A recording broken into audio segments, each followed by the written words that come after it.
अयोध्या जो अयुद्ध है, मतलब जिसे जीता न जा सके, जिसका जिक्र इतिहास से लेकर वेद पुराणों में भी मिलता है।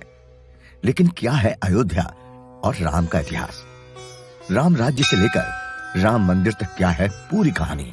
दरअसल बौद्ध साहित्य के मुताबिक अयोध्या को भगवान बुद्ध के काल में विशाखा कहा जाता था और जो संपन्न शहर था। वहीं अथर्ववेद में अयोध्या को 9 द्वारों वाली देवों की पुरी बताया गया है। साथ ही ये भी पता चलता है कि इस काल में भी अयोध्या प्रसिद्ध थी। वाल्मीकि रामायण के मुताबिक सरयू के तट पर बनी अयोध्या नगरी 12 योजन लंबी और 3 योजन चौड़ी थी, मतलब करीब 5200 वर्ग किलोमीटर का एरिया। 1862-63 में पहली बार अयोध्या का आर्कियोलॉजिकल सर्वे किया गया, जिसमें धनन और विशाख लेख वाले सिक्के मिले।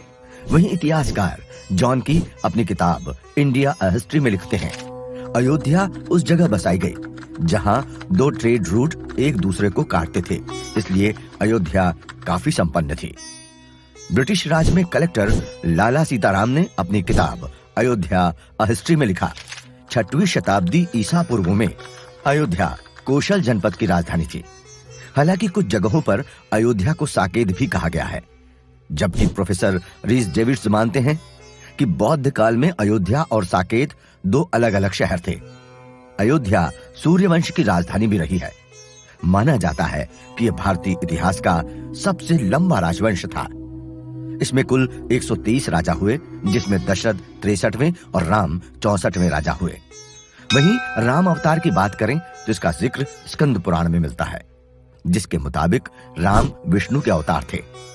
लेकिन इस अवतार के पीछे बड़ी वजह था रावण, जिसने कड़ी तपस्या कर भगवान शिव से अजेय होने का वरदान हासिल किया। फिर इंद्र और चंद्रमा तक को जीत लिया। देवताओं की इसी परेशानी का हल निकाला भगवान विष्णु ने। उन्होंने खुद अयोध्या में राम अवतार लिया, नंदी के रूप में हनुमान को भेजा, शेषनाग लक्ष्मण बने और सभी देवता वानर सेना का हिस्सा बने। तो ये थी मर्यादा पुरुषोत्तम भगवान श्री राम और अयोध्या की कहानी। राम जन्मभूमि का इतिहास के अगले एपिसोड में जानेंगे कि राम राज्य के बाद कैसे बदली अयोध्या और कैसे बनी बाबरी मस्जिद।